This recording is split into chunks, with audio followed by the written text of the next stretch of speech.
नमस्कार. लग्नानंतर होईलच प्रेम मालिकेच्या आजच्या भागाचा विशेष आढावा घेऊन मी तुमच्या भेटीला आले आहे. आजचा भाग केवळ मनोरंजकच नाही तर अनेक गैरसमज दूर करणारा आणि नात्यांमध्ये गोडवा आणणारा होता. चला तर मग बघूया काय घडलं आजच्या एपिसोडमध्ये. लग्नानंतर होईलच प्रेम आजच्या भागाचा विशेष आढावा. पार्थ आणि नंदिनीने पिहूला पार्टीच्या तयारीची जबाबदारी सोपवली आहे. ते दोघे स्पीकरवर पिहूशी बोलत आहेत.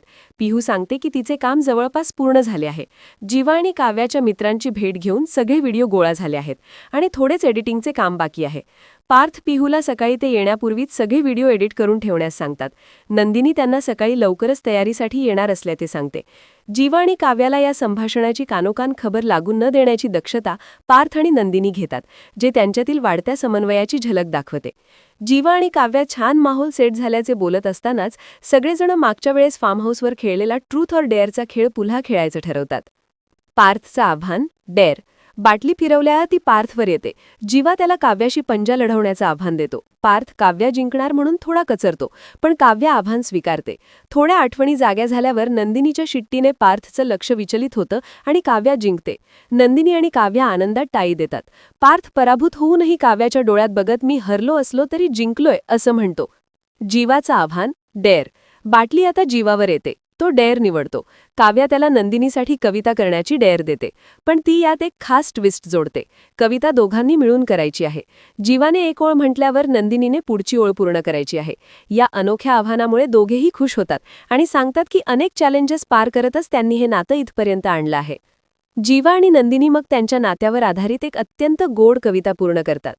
एकच कप आणि एकच बशी माझ्या तुझ्यामध्ये पासून सुरू झालेली ही कविता, दोन हृदय एक धकधक माझ्या तुझ्यामुळे आणि विरघळले आणि चांदणे माझ्या तुझ्यामध्ये अशा ओळींनी पुढे सरकते. या कवितेचा शेवट लग्नानंतर होईलच प्रेम माझ्या तुझ्यामध्ये या ओळींनी होतो. ही कविता ऐकून पार्थ आणि काव्या अक्षरशः मंत्रमुग्ध होतात आणि पार्थ म्हणतो की ही कविता सोशल मीडियावर व्हायरल झाली असती. यानंतर बाटली काव्यावर थांबते आणि ती ट्रूथ निवडते.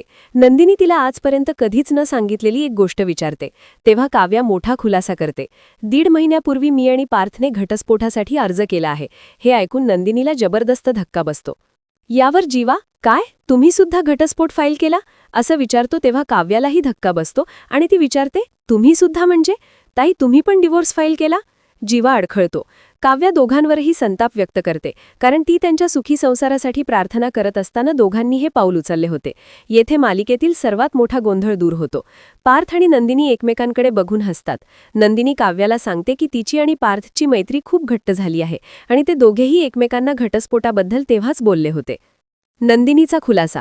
काव्या नंदिनीला बाजूला घेऊन जाते. नंदिनी तिला सांगते की जीवाने काव्यासाठी लिहिलेले पत्र तिला मिळाले होते. त्या पत्रात त्याने त्यांच्या नात्याला पूर्णविराम देण्याची इच्छा व्यक्त केली होती, कारण काव्याला बेटर कोणीतरी मिळेल असं त्याला वाटत होतं. नंदिनीने ते पत्र स्वतःसाठी समजून जीवाच्या सुटकेसाठी घटस्फोटाच्या पेपरवर सह्या केल्या. हे ऐकून काव्याला धक्का बसतो आणि अनिशाने दिलेले ते पत्र तिने फाडून टाकले होते, ज्यामुळे एवढा मोठा गोंधळ झाला हे तिच्या लक्षात येते. पार्थचा खुलासा. पार्थ जीवाला सांगतो की काव्याने घटस्फोटासाठी वकिलाला बोलावले होते, जो पार्थचाच क्लायंट होता. तेव्हा त्याला काव्याची घटस्फोटाची इच्छा कळते. जीवा काव्याच्या भूतकाळाबद्दल विचारतो, पण पार्थ स्पष्ट करतो की त्याला भूतकाळात अडकायला आवडत नाही. तो फक्त त्यांच्या भविष्याचा विचार करत आहे. सगळे गैरसमज दूर झाल्यावर नंदिनी काव्याला सांगते की आता त्यांच्या नात्यात फक्त विश्वास आणि प्रेम आहे. काव्या घटस्फोटाबद्दल विचारल्यावर नंदिनी आनंदाने सांगते की ते घटस्फोटाचे पेपर मागे घेणार आहेत, कारण जीवा तिला खूप आवडायला लागले आहेत. ती काव्यालाही पार्थवरचं तिला प्रेम व्यक्त करायला सांगते, कारण ते तिच्या डोळ्यात स्पष्ट दिसतंय. नंदिनी 16 डिसेंबरच्या सक्सेस पार्टीच्या दिवशी जीवाला आय लव्ह यू म्हणण्याचा निर्णय घेते आणि काव्यालाही तिच्या मनातली गोष्ट सांगायला सांगते. चारही जण आईस्क्रीम खात गप्पा मारतात. पार्थ म्हणतो की नात्याला सुरुवात होणं खूप गरजेचं होतं. नंदिनी म्हणते की प्रवास इतका सुंदर सुरू आहे तर लगेच अंतिम टप्प्यावर जाण्याची घाई नको. ते चौघे आता एक टीम आहेत आणि एकमेकांपासून काहीही लपवणार नाहीत अशी शपथ घेतात. नंदिनी म्हणते की यावेळचा त्यांचा एकत्र मुक्काम मागच्या वेळेसच्या निखाऱ्यांसारखा नाही तर आईस्क्रीमसारखा गारगार आहे. दुसरीकडे रमा आणि वसू आत्या लवकरच मोठा बॉम्ब फुटणार असल्याच्या आनंदात आहेत, पण आपल्याला समोर न येता एका बळीच्या बकऱ्याची गरज आहे असं रमा सुचवते.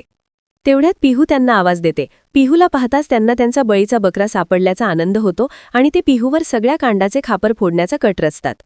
पुढील भागात प्रोमोमध्ये रमा बळीचा बकरा स्वतःच्या बळीचं आमंत्रण घेऊन स्वतः आलाय असं म्हणते. काव्या पार्थला सांगते की तिला आता हे लग्न हवं आहे, पण वसू आत्याची पुराव्याची बॅग थेट मालिनीच्या पायाशी येऊन पडते. आता काय होणार? जीवा आणि काव्याचा भूतकाळ समोर येणार का? हे पाहण्यासाठी बघत रहा लग्नानंतर होईलच प्रेम. आजचा भाग तुम्हाला कसा वाटला आम्हाला कमेंटमध्ये नक्की कळवा आणि या रिव्ह्यूला लाईक करायला विसरू नका. धन्यवाद.